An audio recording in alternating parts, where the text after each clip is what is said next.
Hello everyone, नमस्कार। आप सभी को बिहार अड्डा 24/7 चैनल पर आपका बहुत बहुत स्वागत है। मैं हूं प्रियंका, आपकी हिंदी विषय की अध्यापिका।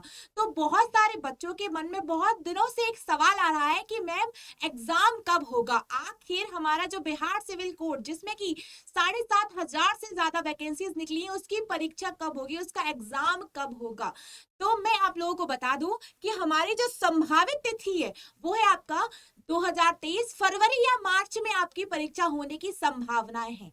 आप सभी को अपनी तैयारी बहुत अच्छे से शुरू कर देनी है और याद रखना है 2023 फरवरी या मार्च में कभी भी आपकी परीक्षा हो सकती है। तो आप सभी को बहुत बहुत ध्यान रखना होगा इन सब चीजों को। और परीक्षा से पहले ही आप सभी का के लिए अनेक अनेक शुभकामनाएं। मैं उम्मीद करूंगी कि आप सभी का जो पेपर है, परीक्षा है, वो बहुत अच्छे से बीते। तो हम सभी जानते हैं कि बिहार सिविल कोर्ट में हमारी 4 वैकेंसीज निकली हुई हैं, जिसमें क्लर्क भी है, कोर्ट रीडर भी है, प्यून भी है और आपका स्टेनोग्राफर भी है। और इन सभी विषय में हिंदी विषय आना ही आना है। और हिंदी की हमारी नियमित कक्षाएं हमारे यूट्यूब सेशन पर चल ही रही हैं। अब सवाल ये उठता है कि जब हमारी परीक्षा फरवरी और मार्च में होने वाली है तो हम कैसे अपनी तैयारी करें, हम कैसे एक योजना बनाएं। योजना बनाने के साथ साथ आप लोगों को सबसे महत्वपूर्ण है कि आप लोगों को अपनी पढ़ाई में नियमित रहना होगा। परीक्षा की डेट, संभावित डेट, आपकी संभावित तिथि आ गई है। संभावित तिथि आ गई है। अब कुछ लोगों को इस तिथि को जानकर उनके मन में एक कोलाहल मच रहा होगा कि इतनी जल्दी परीक्षा है। कुछ लोगों को लग रहा होगा अरे परीक्षा में अभी वक्त है, थोड़ा सा आराम कर लेते। लेकिन नहीं, ना तो परीक्षा बहुत जल्दी हो रही है और ना आपको परीक्षा में बहुत वक्त है। परीक्षा बस आपकी करीब ही है। मतलब ऐसा कह सकते हैं कि आपका जो प्रीलिम्स है, मतलब आपकी सफलता की जो पहली मंजिल है, जो पहली सीढ़ी है, उस पर आप जल्दी ही चढ़ने वाले हैं। अब इसमें आपको ध्यान रखना है कि आपकी जो परीक्षा हो उसमें आप देखो, सिविल कुछ लोग ऐसे भी हैं जिन्होंने क्लर्क की भी तैयारी कर रहे हैं और कुछ लोग ऐसे भी हैं जो क्लर्क, स्टेनोग्राफर, कोर्ट रीडर, इन तीनों की तैयारी कर रहे हैं। और कुछ लोग ऐसे हैं जो आपका प्यून की भी तैयारी कर रहे हैं। तो आप सभी को मेरी बातों को बहुत ध्यान से सुनना होगा, समझना होगा कि आप सभी के लिए अब वक्त आ गया है कि आपको अब अपनी पढ़ाई में नियमित होना है।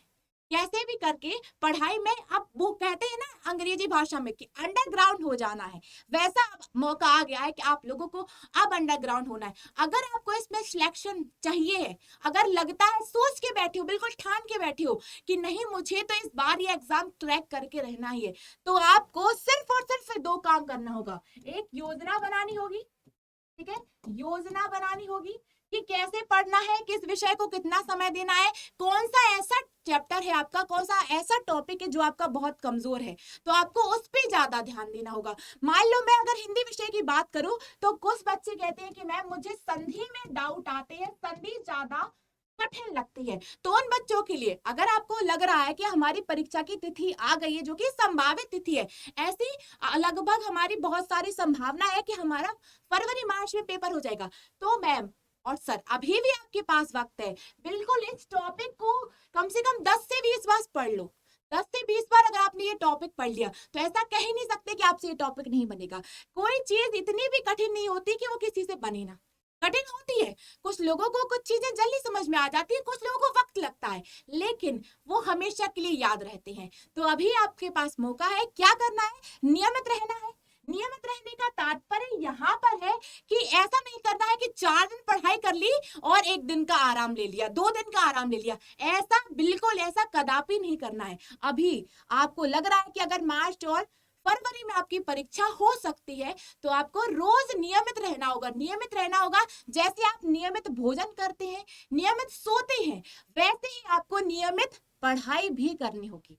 ठीक है, तो हमारी सरकार की तरफ से अभी यही सूचनाएं आई है कि फरवरी या मार्च में, संभावित यही है कि संभावना यही है कि फरवरी या मार्च में आपका पेपर हो जाएगा।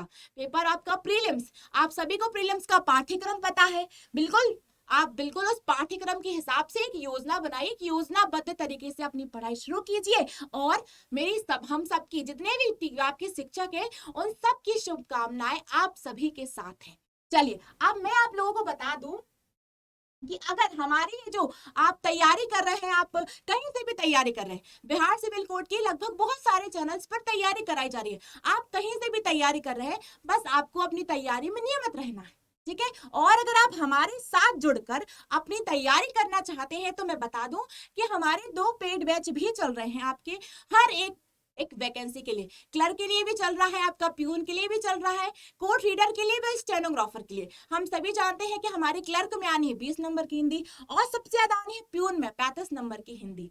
तो क्या करना है, अगर आप हमारे साथ पढ़ाई करना चाहते हैं तो मैं आपको बता देती हूँ कि हमारे 2 फाउंडेशन कोर्स भी आए हैं। तो कैसे आपको उन फाउंडेशन कोर्स को लेना है, कैसे आपको उन फाउंडेशन कोर्स और शिक्षकों के सहयोग के साथ आपको उनकी तैयारी करनी है। मतलब इस बार बिहार सिविल कोर्ट मतलब आपका सिलेक्शन होना ही होना है। अगर आपने ये ठान लिया तो आप जरूर इसको करके रहेंगे। इसके लिए आपको क्या करना है मैं बता देती हूँ। सबसे पहले आप गूगल पर जाएंगे, ठीक है। अगर आप हमसे जुड़ना चाहते हैं तो सबसे पहले आप गूगल पर जाएंगे, आपको लिखना है अड्डा 24/7। आप जैसे ही इसको लिखते हैं आपके सामने पहली लिंक ओपन होगी। बस आपको क्या करना है, पहली लिंक पर क्लिक करना है, ठीक है। अब आपको इस तरीके से एक पेज खुल रहा होगा, दिख रहा होगा, पूरा पेज आपको दिख रहा होगा। सबसे ऊपर लिखा है ऑल कोर्सेज, और कोर्सेज के बाद आपको यहाँ पे क्लिक करना है। आप जाना है स्टेट एग्जाम, बहुत सारे एग्जाम्स है तो स्टेट एग्जाम्स पे जाना है। आपको सिलेक्ट करना है बिहार। हम बात क्या कर रहे हैं, बिहार सिविल कोड की, बिहार सिविल कोड की। तो आपको बिहार को सिलेक्ट करना होगा, फिर बिहार सिविल कोड आपको यहाँ पर दिख रहा होगा, तो यहाँ पर जाना है आपको। अब बिहार सिविल कोड में हमारे 4 बैच चल रहे हैं, ठीक है। एक क्लर्क के लिए भी है, प्यून के लिए भी है, स्टेनोग्राफर के लिए भी, और एक बैच ऐसा भी है, मान लो किसी ने 2 एग्जाम के फॉर्म भरे, क्लर्क का भी भरा है, स्टेनोग्राफर का भी भरा है, तो वो हमारा रिद्धि 2.0 बैच को ले सकता है। क्या करना है, यहाँ पर जाना है आपको रिद्धि 2.0, ठीक है। आपको इस तरीके का पेज ओपन खुलेगा और आपको आपके बैच से संबंधित हर एक जानकारी आपको यहाँ इस वेबसाइट पर मिल जाएगी, ठीक है। आप नीचे जाएंगे, ठीक है, बाय नाउ पे क्लिक करेंगे। बाय नाउ जैसे ही आपने किया आपको यहाँ पे एक कूपन कोड आएगा, ठीक है। आपको उस कूपन कोड को एंटर करना है। जैसे मैंने यहाँ पे एक कूपन कोड डाला बाय 646, जैसे ही मैंने यहाँ पे कूपन कोड डाला, अप्लाई किया, जो कोर्स अभी तक आपको 6,999 का था, अब वो मात्र 1,609 रुपए का मिल रहा है, ठीक है। कितने का मिल रहा है, मात्र आपको 1,609 रुपए का वो बैच आपको मात्र मिल रहा है, ठीक है।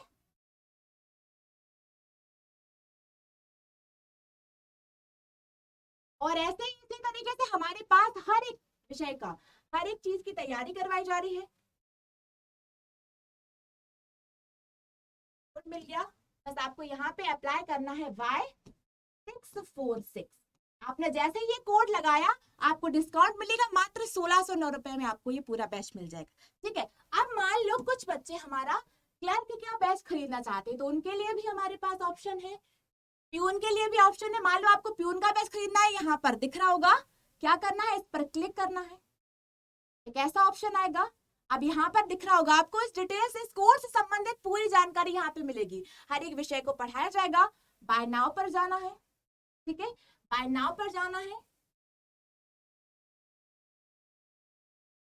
यहाँ से आपको एक कूपन कोड होगा, उसी कूपन कोड लगाना है Y646, कूपन कोड लगाया Y646 और अप्लाई किया। अब वो कोर्स आपको प्यून का बैच मात्र 689 रुपए का, कितने का है, मात्र 689 का। कोड क्या है, Y646। तो मैं उम्मीद करूंगी कि आप जहां से भी पढ़ रहे होंगे, जिस माध्यम से आप पढ़ रहे होंगे, आपका परीक्षा बहुत अच्छा है। बस आपको 2 बातों का ध्यान रखना होगा, अपने लक्ष्य के प्रति समर्पित रहना होगा और साथ ही साथ आपको ईमानदार भी रहना होगा। जैसे मैंने कहा कि नियमित, अगर आप नियमित रूप से पढ़ाई करते हैं तभी आपको उस परीक्षा का परिणाम मिलेगा, ठीक है। क्लियर है, चलिए तो जुड़ रहिए हमारे चैनल के साथ, फिर मिलते हैं, तब तक के लिए आप सभी अपना ध्यान रखिए, बाय बाय, टेक केयर।